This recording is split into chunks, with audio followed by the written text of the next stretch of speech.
Broadcasting from the top of 1022 DCG Tower 1.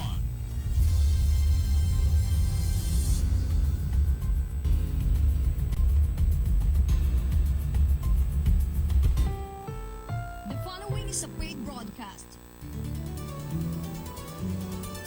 Ang mga opinyon at pahayag sa susunod na programa ay pawang sa black timer lamang at hindi ibig sabihin na ito na rin ang pananaw ng may-ari at management ng himpilan.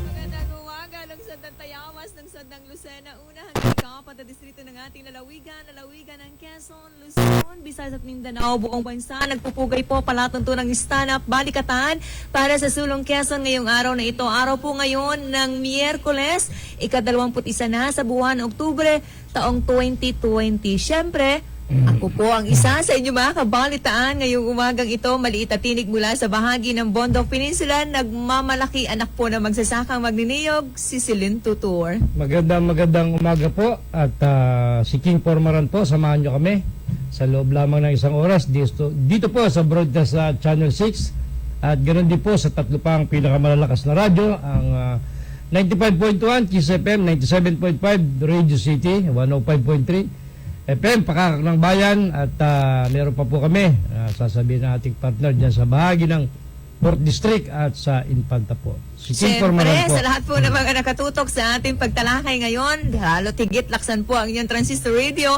sa mga bayan po ng Lopez, sa mga nakatune in sa mga himpilan ng 98.9 Lab FM, gayon din sa bahagi po ng Tagkawayan Quezon, 98.1 sa Supreme Radio at 93.3 Radyo Serbisyo sa bayan po ng Gumaka at 92.7 Spirit FM sa bayan po ng Infanta. Miyerkules, ano? Isang araw, ha? Salamat uli, ha, kay Mama Irene Pukyutan, ang Provincial Statistic Officer natin sa muling ginawang webinar kahapon. At tayo sumali. Medyo napahaba-haba lang yung oras. Pero maganda, marami tayong nalaman. Hinggang doon sa naganap na virtual na yon kahapon. Halimbawa, bigyan mo nga ako ng mga nalaman mo about sa mga pinag-usapang kahapon. Maraming tinalakay doon. Marami sila mga speaker, iba-iba. Hindi ko kilala yung ibang speaker, pero magagaling na mga speaker, ha?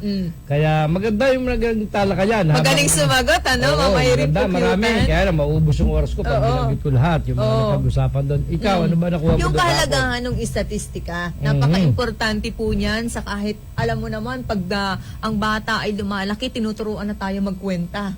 Magbilang, di ba, ng ating mga magulang. Yung numero, lalo tigit sa kalalagayan po ng ating ekonomiya at kung bakit tinitingnan ang dami bilang po ng isang mga naninirahan sa isang komunidad, diyan nagbabase yung programang ating nasyonal na pamahalaan. Alam mo, pagising mo pa lang ng umaga, Oras na kagad ang tinitingnan mo. numero agad ang isipin mo eh. Anong oras Ako ba? din, iniisip ko Diba? yan. Yung Anong oras kailan ba? kaya ako yayaman? Di ba pag yumaman ka, numero din yan. Hindi Yung yun. magkakamal ka ng maraming pera, Hindi may yun. bibili mo ng mga material na bagay na kailangan mo. Ay, oo, pero ibig sabihin, pagising mo ng Hindi mo umaga. kailangan ng pera? Hindi naman. Hindi ko naman masyadong kailangan.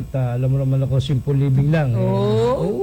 Hindi Talaga? naman ako extravagant ang buhay. Ano yung naman yung marangyang buhay, mabigat pa yan dalhin. Hindi naman yan Hindi nadadala mo ko saan. kailangan dali ng pera araw-araw. Hindi, I mean, ibig sabihin hindi tayo mahilig sa ganyan. Kaya tayo nanatiling simple lang ang buhay. Hindi Ang natin pwede pinakamahalaga, malusog ang pangangatawan. Ay, isa pa Kasi yun. kung meron kang karamdaman, kahit anong dami mo ng pera, Oo, hindi ka rin baliwala yun. makakapag-relax. Kaya okay lang. Pero balikan natin yung istatistika sa mga bata natin hanggang sa tayo nagkakaedad. Talagang napaka-importante po ng numero sa bawat buhay ng isang individual at ang lahat sa atin. Kaya't malaki po ang role sa ating bansa ng provincial o ng Philippine Statistics Authority. Ano tanda ko doon kahapon yung sinabi ng isang guest na yung populasyon ng buong lalawigan ng Quezon is more than 2 million.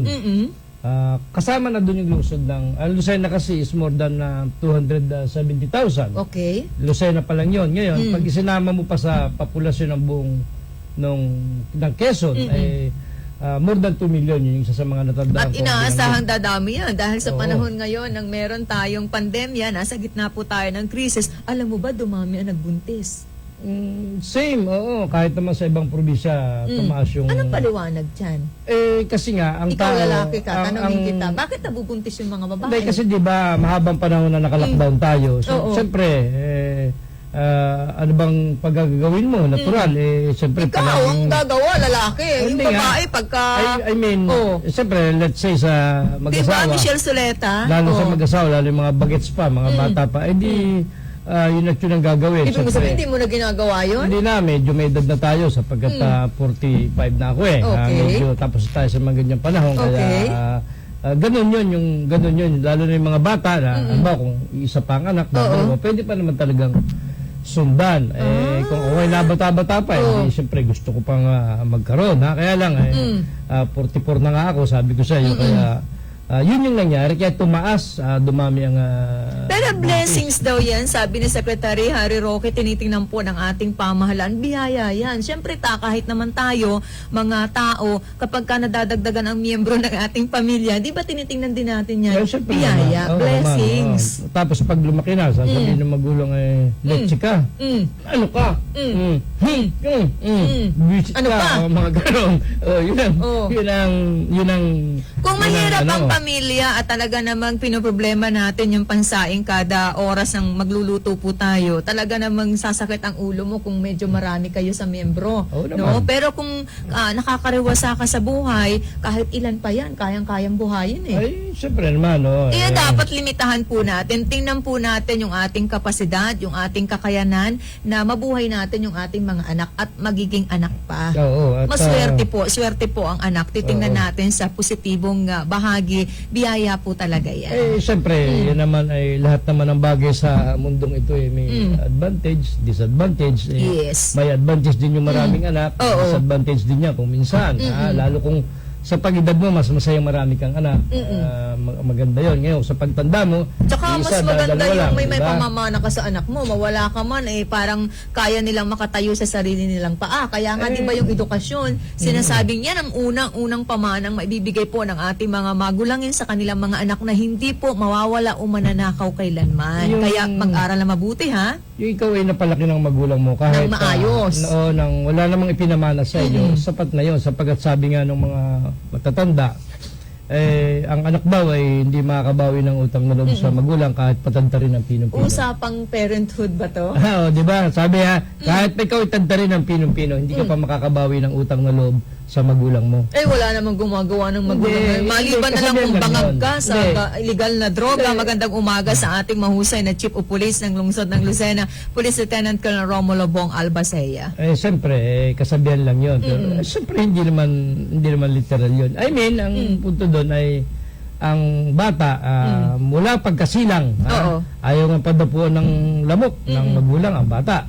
Kaya hanggang sa paglaki mo, inalaga ka ng magulang mo, kaya hindi ka makakabayad ng utang na loob sa magulang mo. Ako yung maniniwala dyan sa kasabihan niya, sapagkat tayo pinalaki naman kahit paano ng medyo disiplinaran yung ating magulang, si dating Bukal Hilbanat. Pero meron mga Yan. magulang na nakakatiis. Kita mo, lalo Meron din. tigit yung mga unwanted pregnancy. Oh, Di ba? meron Iniiwan din na lang sa ganun. kung saan lugar. Hindi po nawawala yan laman po ng